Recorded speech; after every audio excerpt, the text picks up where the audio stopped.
نحمده ونصلي على رسوله الكريم اما بعد اعوذ باللہ من الشیطان الرجیم بسم اللہ الرحمن الرحیم۔ السلام علیکم ناظرین، امید ہے کہ آپ سب خیریت و عافیت سے ہوں گے۔ اللہ تبارک و تعالیٰ آپ سب کو ایسے ہی خوش رکھے۔ آج ہم اس ویڈیو میں چند مسائل کے اوپر روشنی ڈالیں گے اور سمجھائیں گے، اور اس انداز سے آپ کو بتائیں گے کہ آپ بآسانی اس کو یاد کر لیں۔ محترم دوستو، ہمارے بہت سارے دوست احباب ہیں، رشتہ دار ہیں، جن کو ان سب مسائل کے بارے میں معلومات نہیں ہے، اور بہت ہی چھوٹی چھوٹی مسائل ہے۔ اس پر اگر ہم عمل کریں گے اور اس کو جانیں گے اور سمجھیں گے تو ہمیں زندگی میں بہت سارے عبادت کرنے میں آسانی ہوگی۔ عبادت کے طور پر بہت ساری عبادت کرنے سے پہلے بہت ساری چیزوں کی شرائط ہوتی ہے۔ اسی طریقے سے نماز پڑھنے کے لیے ہمیں سب سے پہلے غسل کرنا پڑتا ہے۔ غسل کرنے کے لیے غسل کے فرائض ادا کرنے ہوتے ہیں۔ اس کے بعد پھر وضو کرنے پڑتے ہیں۔ وضو کرنے کے بعد ہی ہم نماز پڑھ سکتے ہیں، کیونکہ نماز کے لیے غسل بھی شرط ہے۔ جسم پاک ہے تو غسل کی ضرورت نہیں ہے۔ اگر ہمارا جسم پاک نہیں ہے تو پاک ہونے کے لیے غسل کے جو فرائض ہے اس کو ادا کرنا ضروری ہے۔ اس کے بعد ہی ہم مکمل طریقے سے پاک ہو پائیں گے۔ اور اگر پاک ہونے کے بعد ہمارا وضو نہیں ہے تو پھر وضو بھی کرنا ضروری ہے، کیونکہ وضو کرنے کے بعد ہی ہم نماز پڑھ پائیں گے۔ وضو اگر ہمارا نہیں ہے تو ہماری نماز بھی نہیں ہوگی۔ نبی اکرم صلی اللہ علیہ وسلم کا ارشاد ہے کہ پاکی اور صفائی اسلام کا آدھا ایمان ہے۔ پاکی اور صفائی اسلام کا مکمل آدھا ایمان ہے، اس لیے ہمیں پاک اور صاف رہنا چاہیے۔ تو چلیے دوستو، ہم آج آپ کے سامنے غسل کے فرائض کو رکھتے ہیں اور آپ کو بتاتے ہیں ایک ایک سنت کے بارے میں، اور ایک ایک فرائض کے بارے میں آپ کو بتائیں گے۔ انشاءاللہ آپ ان کو سنیں غور سے اور اس پر عمل بھی کریں، اس کو یاد بھی کر لیں۔ غسل میں 3 فرائض ہے۔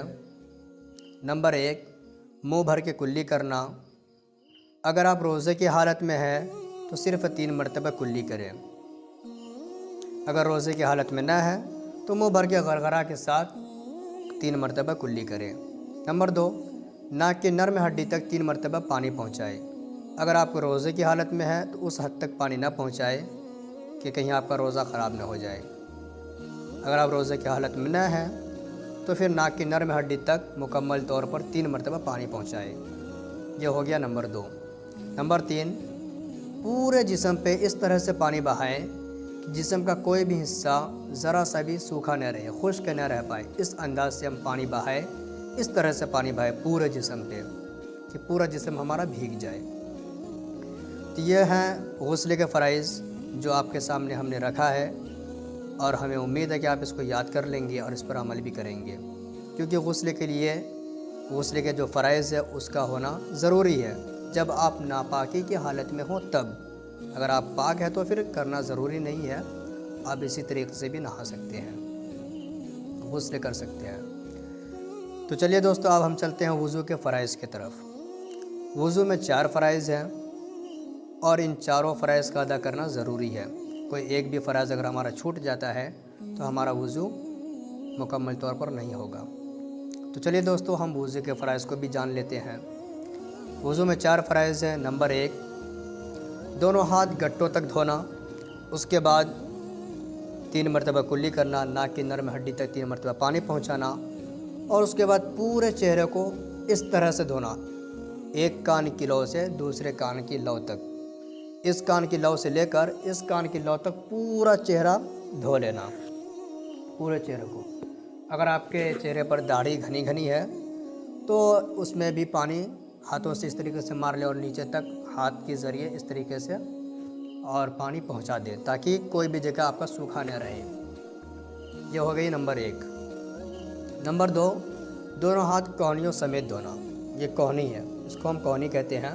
دونوں ہاتھ کوہنیوں سمیت دھونا، چاہے آپ کا 2 مرتبہ میں پورا مکمل طریقے سے دھل جائے، چاہے 3 مرتبہ میں دھل جائے، دونوں ہاتھ کو کوہنیوں سمیت ہمیں دھو لینا ہے، اور کوئی بھی جگہ سوکھی نہ رہ پائے۔ اس کے بعد نمبر 3 پہ آتا ہے چوتھائی سر کا مسح کرنا۔ چوتھائی سر کا مسح کس طریقے سے ہم کریں گے؟ ہاتھ ہمارے بھیگے ہوئے ہوں گے، اور اس کے بعد